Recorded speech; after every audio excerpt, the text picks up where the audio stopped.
आ रही है सर्वव्यापी की बात। हाँ, आदि में सेवक राम को मालूम नहीं पड़ा कि शिव बोला है ना, मैं कब आता हूँ कब चला जाता हूँ, किसी को पता थोड़ी चलता है। इसे ब्रह्मा को पता चलता है नहीं? ना आदि ब्रह्मा को पता चलता है, ना आदि ब्रह्मा को पता चलता है। हाँ, तो उस समय धोबी घाट हाँ में जो पाठ चला हाँ, वो परमात्मा सर्वव्यापी के हिसाब से उन्होंने पाठ बजाया। तो फिर ये विचार किया, या वास्तव में भावना ये थी कि जो ऊंचते ऊंच शिव है आत्माओं का बाप, उसके द्वारा ये कार्य चल रहा है। भावना क्या बैठी? उनको तो मालूम ही नहीं हुआ। तो फिर तो गलत हो गया ना, भावना तो सही नहीं है ना। मनुष्य भगवान हो सकता है क्या? मनुष्य जिसका मन चंचल है, मननाथ मनुष्य जो मन का उपयोग करता है, सोच विचार करता है, वो भगवान हो सकता है? नहीं हो सकता। नहीं। तो मनुष्य था, यज्ञ के आदि में ब्रह्मा बाबा का भागीदार सेवक राम, या देवता था, या वास्तव में भगवान था। फिर जैसी भावना थी, गलत भावना थी तो गलत ही रिजल्ट निकलेगा। पूरा ब्राह्मण परिवार का भी विनाश हो गया और अपना भी। आत्मा का तो विनाश नहीं होता, शरीर का विनाश हो गया।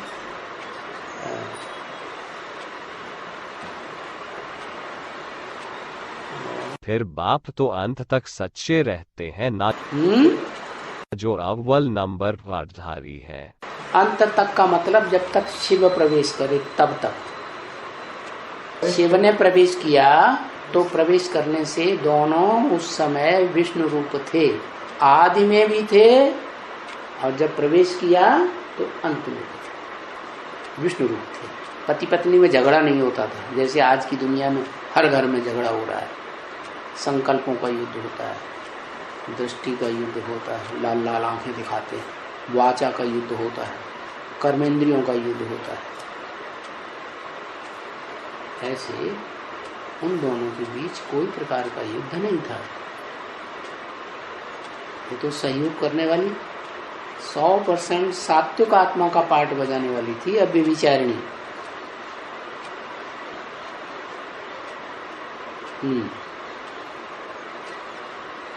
बताया ना कि अंत में आदम वाली आत्मा में ज्ञान नाम की कोई निशानी नहीं बचती है। राम ही रावण बन जाता है और सारी सृष्टि का विनाश करने के निमित्त बन जाता है। तो इतना तमो प्रधान वास्तव में हो जाता है या ऐसे ही? झूठा तमो प्रधान भी होता है? नहीं। नारियल का पाठ। अरे रिहर्सल है तो रिहर्सल में जब तक आखिरी संपूर्ण रिहर्सल न हो जाए तब तक ब्रॉड ड्रामा शुरू होगा।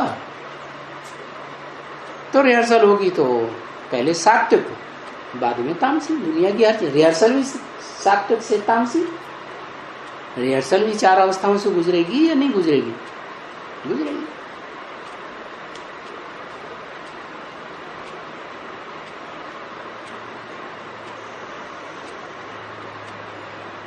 अरे एडवांस के आदि में जो भी आत्माएं आती हैं, सात्विक आती हैं कि तामसी आती हैं, लड़ाई झगड़े वाली आती हैं। आते ही लड़ाई झगड़ा शुरू कर देती हैं, सात्विक रहती है, सात्विक स्टेज में आती है।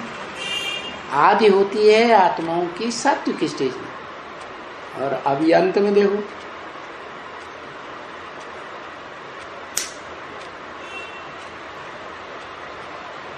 झगड़ा ही झगड़ा।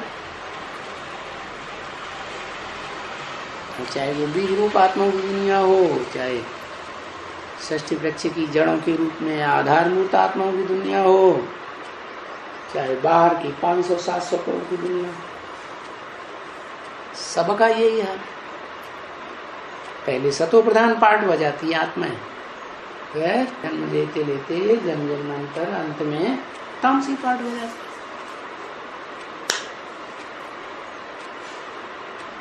जिनका पद 76 में ही नारायण करके प्रत्यक्ष हो गया। पद तो शरीर के साथ बनता है कि सिर्फ आत्मा का बनता है?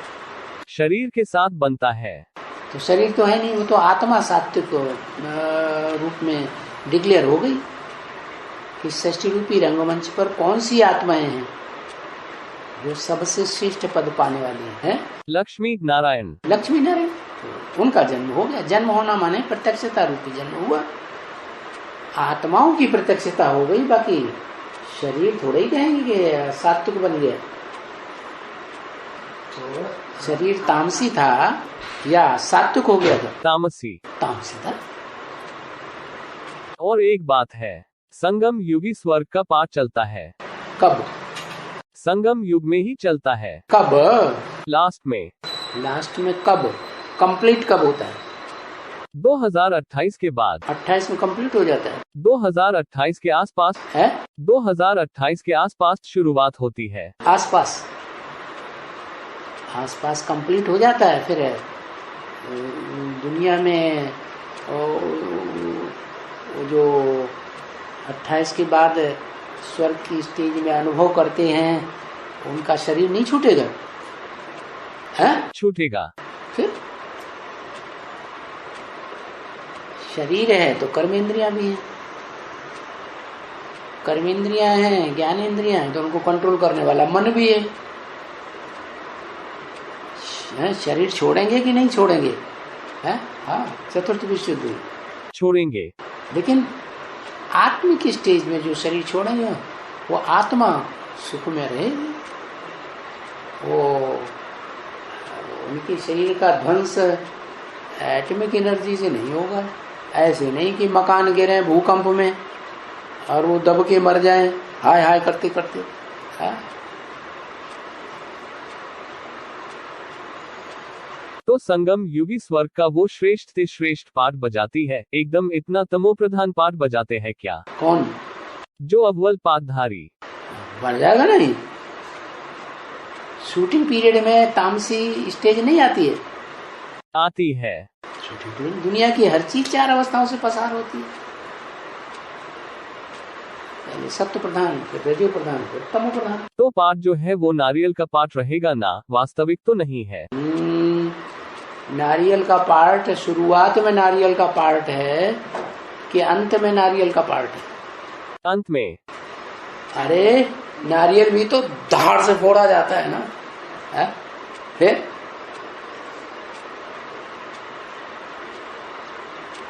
तो फोड़ा जाता है ना, तो क्या होता है?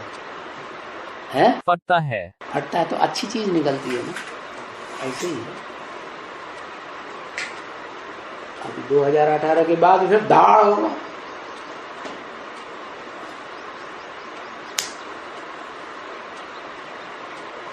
आखिरी स्टेज का परमात्मा प्रत्यक्षता बम फटेगा।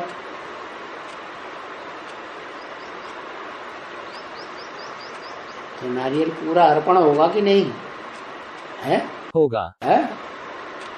2 हिस्से हो जाएगा। पूरा अर्पण होना माने ब्राह्मणों की दुनिया में सब जाएंगे, मान जाएंगे कि ये नारायण, ये लक्ष्मी।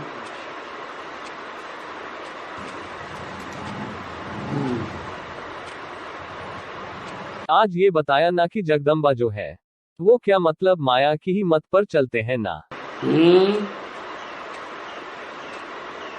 अंत तक माया की मत पर चलती है। ये बताया न कि तमो प्रधान में अपनी अकल तो नहीं होती है। हाँ, मंत्रणा देने वाले मंत्रियों का सहारा। माया बेटी है ना, मतलब माया की ही मत पर चले ना। हाँ।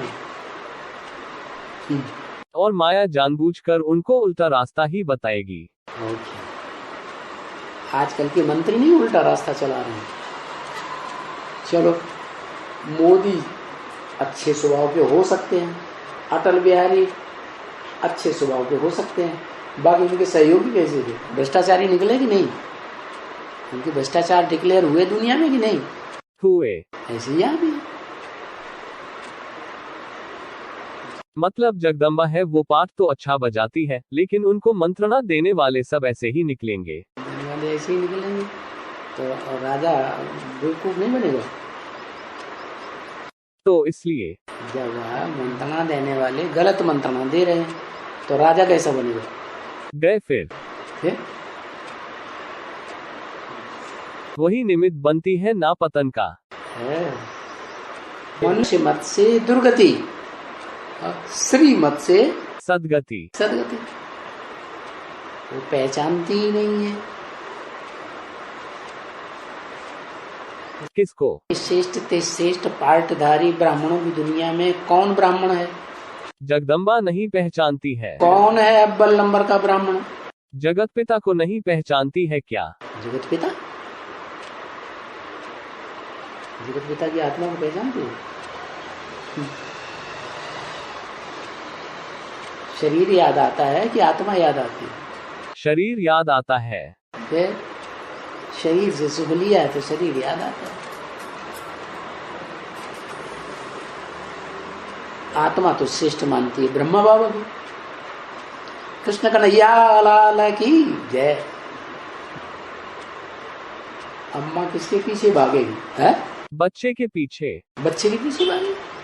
तो ऐसे गलत मंत्रणा के कारण ही शंकर के छाती के ऊपर पांव रखती है क्या? और क्या, माया से प्रभावित है। फिर ये जो राज करेगा खालसा वो पहले होगा या संगम युगी स्वर्ग पहले होगा? राज करेगा खालसा वो 500 करोड़ के ऊपर राज करेगा। स्वर्ग में थोड़े होंगे कि ये 500 करोड़ होंगे? थोड़े होंगे। पहले थोड़ों का संगम युगी पाठ चलेगा क्या? क्या? हाँ, महालक्ष्मी का पाठ पहले होगा या राज करेगा खालसा का पाठ? महालक्ष्मी का मतलब जगदम्बा जो तामसी है पाठ बजाने वाली, और जो छोटी माँ है लक्ष्मी सात्विक पाठ बजाने वाली, भावना वाली, आत्मिक स्थिति में रहने वाली, वो दोनों का मेल होके स्वभाव संस्कारों का एक हो जाएंगे।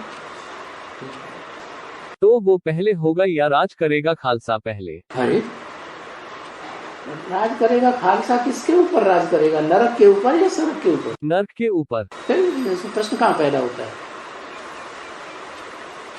स्वर्ग से भी पहले क्या था? नरक। नरक। मतलब राज करेगा खालसा होने के बाद वो लक्ष्मी के साथ कंबाइन होकर रहेगी। जब थक जाएगी, हार जाएगी तो स्वीकार करेगी। तो मजबूरी का नाम महात्मा गांधी। क्या करें? कोई किनारा न रहा, कोई सहारा न रहा। हम किसी के न हुए, कोई हमारा न रहा। दुनिया में ये जो नारकीय बच्चे हैं, दूसरे धर्मों को फॉलो करने वाले, देहधारी धर्म पिताओं को फॉलो करने वाले, वो अम्मा को मानते हैं क्या? नहीं मानते। अम्मा को मानते हैं या रसिया में क्या लगा पड़ा? रसिया में शादियां होती हैं तो जिंदगी भर साथ में रहते हैं क्या? क्या करते हैं वहां? कैसे चलती है जिंदगी? पता नहीं, मोबाइल से पता लगाओ कैसे चलती है जिंदगी है। डाइवोर्स लेकर। डाइवोर्स की अति हो जाती है ना।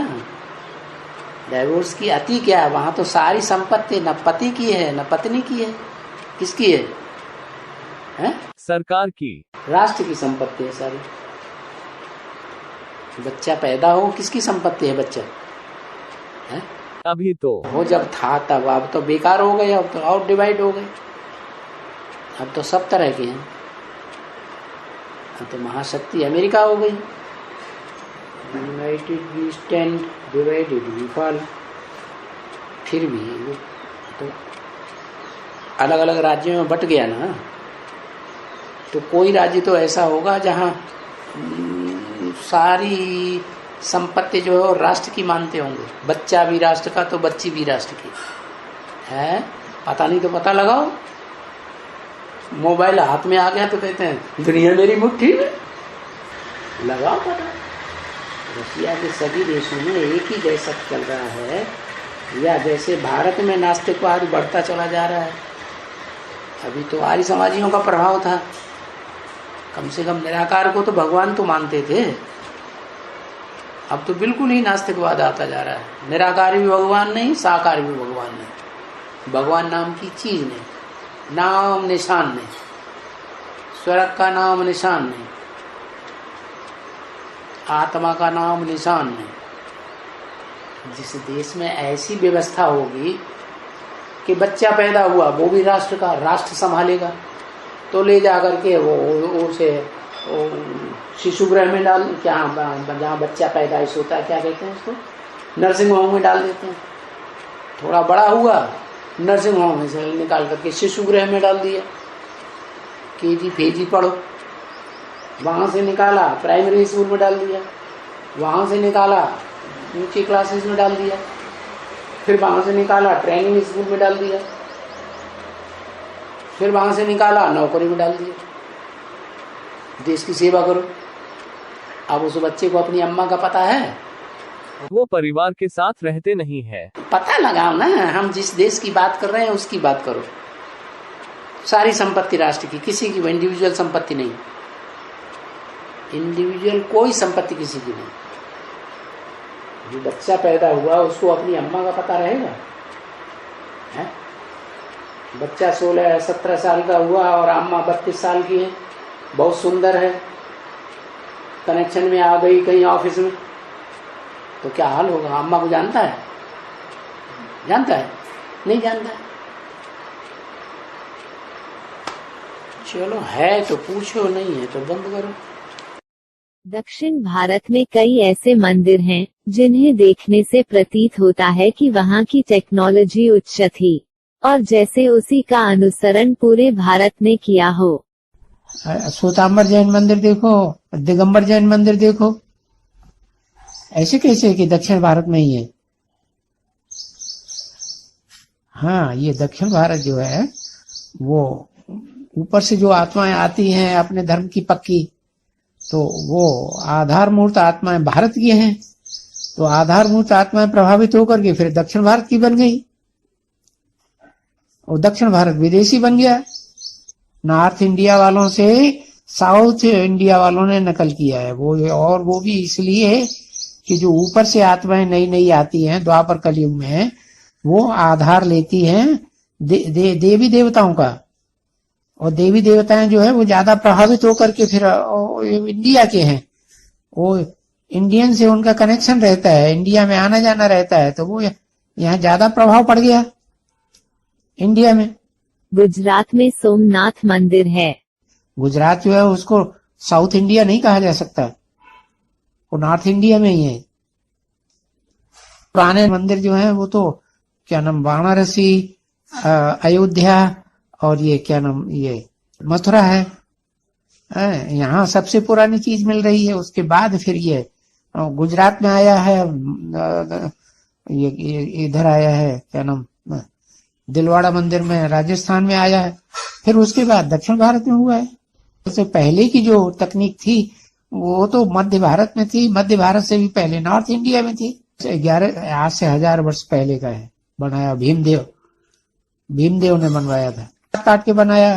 कंपिल में ही देखो वो मंदिर, रामेश्वरनाथ मंदिर बना हुआ है, इतनी चौड़ी दीवार है ये, वो दीवार जो लंबी वाली है उसकी आधी इतनी चौड़ी दीवार है, और एक ही एक पत्थर की है। कैसे लाए गए वो पत्थर? उस समय तो ट्रेन भी नहीं थी, हाथियों के ऊपर लग करके लाए, एक एक पत्थर लेकर के आए। या तो उन्होंने हाथी का कोई रथ बनाया होगा जो हाथी खींच सके, 2-4 हाथी मिलकर के उस बड़े रथ को खींचे। टेक्निक थी ना। दाल है, और ये उड़द की दाल है, और ये क्या नाम, गुड़ है, चूना है, इन चीजों को मिला करके उन्होंने बनाया, जैसे यहाँ सीमेंट बनाते हैं। सीमेंट नई तकनीक हो गई। खरिया, कोयला और चूना, इन 3 चीजों को भस्म करके उन्होंने सीमेंट बनाना शुरू कर दिया। दक्षिण भारत के मंदिर वो बहुत पुराने नहीं है, 400-500 साल या ज्यादा से ज्यादा 600-700 साल, इससे ज्यादा पुराने नहीं है। उससे तो ये मध्य भारत के जैसे राजस्थान है, मध्य प्रदेश है, और ये खजुराहो वगैरह है, और दिलवाड़ा मंदिर है, और सोमनाथ मंदिर है, ये पुराने ज्यादा हैं, 1000 साल पुराने हैं। उससे भी ज्यादा पुराना अगर देखना हो तो मथुरा, वृंदावन और वाराणसी को देखो, काशी को। वो तो बहुत पुरानी चीज है, वो अभी मिल भी नहीं रही है। विदेशियों ने आकर के सारा तोड़ थाड़ के सब कुछ बर्बाद कर दिया है।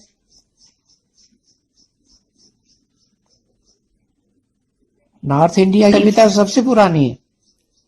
दक्षिण भारत को भारत का विदेश कहते हैं ना। भारत को जो दक्षिण का विदेश कहा गया है, वो इसलिए कहा गया है कि भारत के देवी देवताएं ही विदेशों में, जब विदेशी आत्माएं जो इब्राहिम, बुद्ध, क्राइस्ट वगैरह जो उतरे हैं 2500 साल के अंदर, वो अपने धर्म के पक्के, उनको आधार लेकर के उन्होंने बनाया है, उन देवी देवताओं में प्रवेश करके बनाया है। तो वो देवी देवताएं ज्यादा प्रभावित हो गए, और प्रभावित होने के कारण फिर भारत में ही आकर के, भारत के ही लोग हैं ना, तो भारत में ही कहे जाएंगे ना, भारत दक्षिण भारत के हो गए ना वो देवी देवताएं, है वही दक्षिण भारत में जाके बस गए। और ये अजंता एलोरा की गुफाएं हैं, तो ये महाराष्ट्र में है। महाराष्ट्र से ऊपर जाओ तो, और नॉर्थ में जाओ तो गुजरात पड़ता है, मध्य प्रदेश पड़ता है, खजुराहो वगैरह उससे और ये दिलवाड़ा मंदिर पड़ता है। उससे भी ज्यादा पुराना समझो तो ये मथुरा, वृंदावन, अयोध्या और वाराणसी है। ये तो ठेठ है, नॉर्थ इंडिया है। नॉर्थ इंडिया में सबसे पुरानी संस्कृति है। उसके बाद वो फैलते गए, जैसे जैसे भारत का दक्षिणी हिस्सा समुद्र से ऊपर आता गया, वैसे वैसे दुनिया में जो दूसरे कॉन्टिनेंट्स हैं वो भी समुद्र से ऊपर आते गए। दूसरे धर्म वाले, एशिया सबसे ज्यादा पुराना है। बौद्धियों के टाइम का जापान है, चीन है, तिब्बत है। जो दक्षिण भारत के मंदिरों में दिखाई दे रहा है, इसलिए वो दिखाया है दक्षिण भारत में कि जो नॉर्थ इंडिया के देवी देवताएं हैं वो ही भारत में, दक्षिण भारत में बाद में जाकर के उन्होंने ये काम किया है, मंदिर अंदर बनाए हैं 500-600 साल के अंदर। वो ज्यादा पुराने नहीं है। मशीन से बनी हुई मूर्तियां हैं। मशीनों की मूर्तियां नहीं है, वो हाथ की दस्तकारी है सारी। दक्षिण भारत सभी आविष्कारों का मूल स्थान नहीं, उससे भी ज्यादा पहले अयोध्या और वाराणसी और ये मथुरा था, मथुरा वृंदावन, मूल संस्कृत तो वहां से निकली है। बाद में वो उधर हड़प्पा की तरफ, सिंध की तरफ बढ़ गए, कोई दक्षिण भारत की तरफ बढ़ गए। जो दूसरे धर्मों में कन्वर्ट होते गए हैं वो ही फिर बाद में फैलते गए इधर दक्षिण भारत में। दक्षिण भारत तो समुद्र से बाद में ऊपर आया है, पहले तो नॉर्थ इंडिया ही थी ना। बाकी दक्षिण भारत का सारा हिस्सा तो समुद्र में डूबा हुआ था। जैसे दूसरे महाद्वीप समुद्र में डूबे हुए थे। ऑस्ट्रेलिया 300-400 साल पहले समुद्र में डूबा हुआ था, किसी को पता भी नहीं था। 300-400 साल पहले उसकी इजाद हुई। ऐसे ही अमेरिका 500-600 साल पहले, और किसी को पता भी नहीं था अमेरिका का। इंडिया से ही रेड इंडियंस वहां गए और उनका नाम रेड इंडियंस हो गया। ऐसे ही नॉर्थ इंडिया से ही ये दक्षिण भारत में गए हैं कन्वर्ट होने वाले। कन्वर्ट होने वालों को भारतवासियों ने, नॉर्थ इंडिया वालों ने स्वीकार नहीं किया, और उसकी शूटिंग अभी भी हो रही है, रिहर्सल हो रही है। जो सूर्यवंशियों में से एक बार कन्वर्ट हो जाते हैं और दूसरों को बाप बना लेते हैं, उनको फिर सूर्यवंश में ऐड नहीं किया जाता है। कि भारत के जो देवी देवताएं थे, और दूसरी पीढ़ी के, तीसरी पीढ़ी के, ये सारे कन्वर्ट होते हैं। सतयुग में 8 पीढ़ियां होती है ना। हाँ जी। 8 पीढ़ियों में 8 नारायणों की गद्दियां चलती हैं। तो 8 नारायण एक के बाद एक धर्म पिताओं के प्रभाव में आते रहे।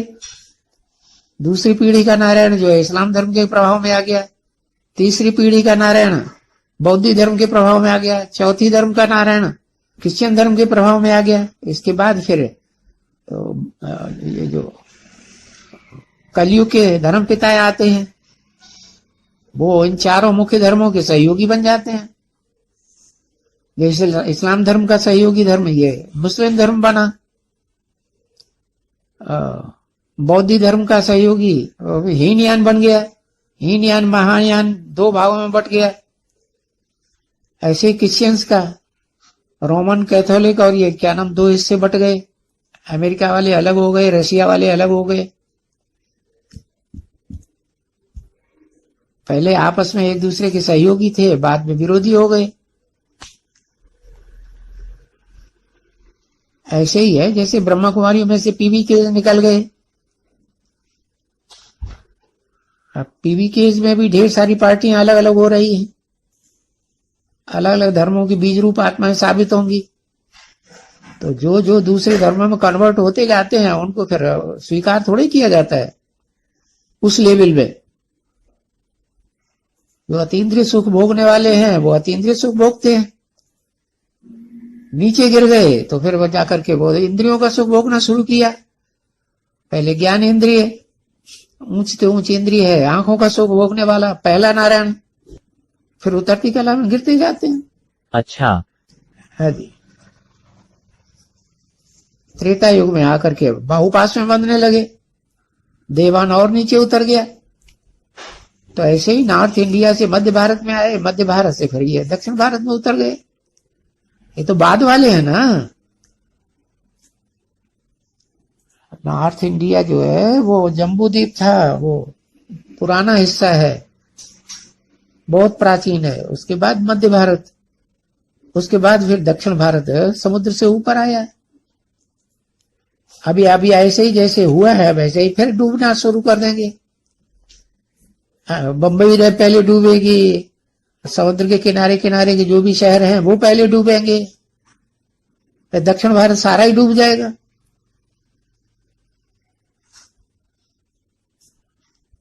दक्षिण भारत डूबेगा तो धीरे धीरे दूसरे कॉन्टिनेंट से डूबना, महाद्वीप भी डूबने शुरू हो जाएंगे। जलवायु होगी तो सारे नंबर बार डूबेंगे ना। हाँ, आखिरी में एक मेरू पर्वत रह जाएगा, एवरेस्ट चोटी, वही चोटी का ब्राह्मण की यादगार है। दक्षिण भारत जो है वो नई चीज है, उससे ज्यादा पुराना दक्षिण मध्य भारत के खजुराहो वगैरह के मंदिर हैं, दिलवाड़ा मंदिर है, उससे ज्यादा पुराना है वाराणसी, अयोध्या और ये मथुरा के मंदिर है। सबसे ज्यादा पुराना वो क्या नाम, अमरनाथ का मंदिर है। अच्छा, सबसे पुराना मैक्स मूलर है जिसने संस्कृत में बहुत ज्यादा काम किया है।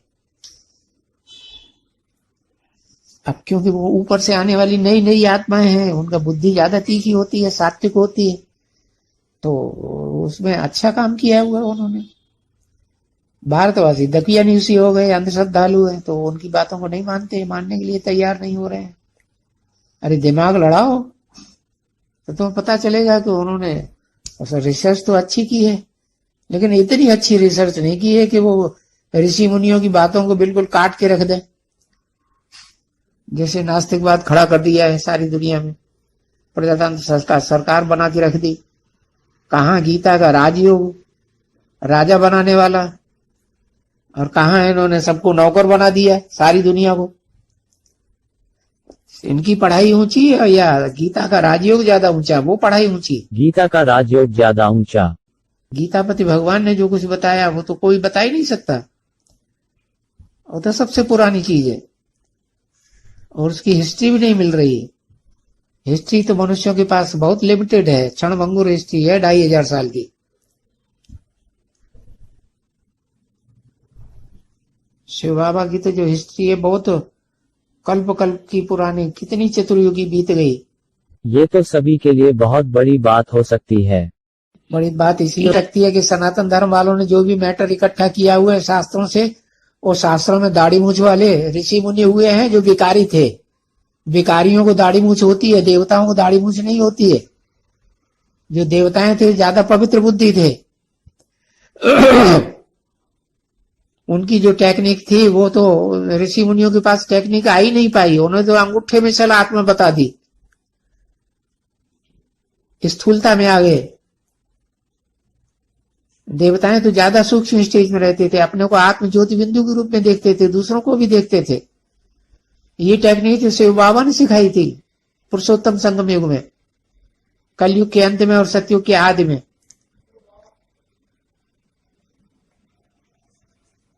उस टेक्निक तो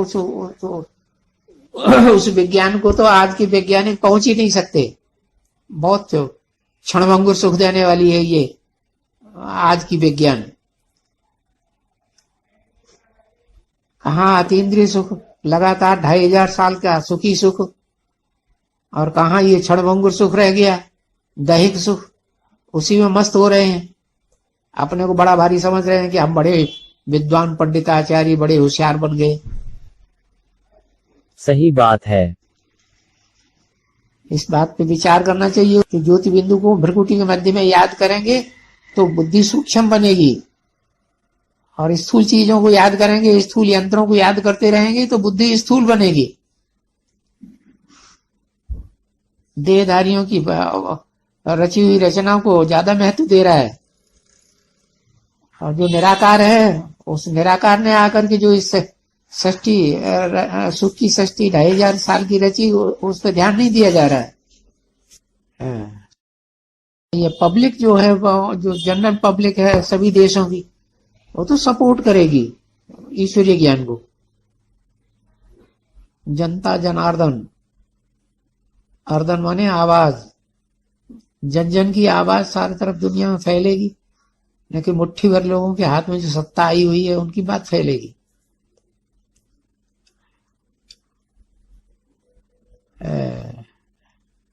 सच्चाई सर के ऊपर चढ़ के बोलेगी।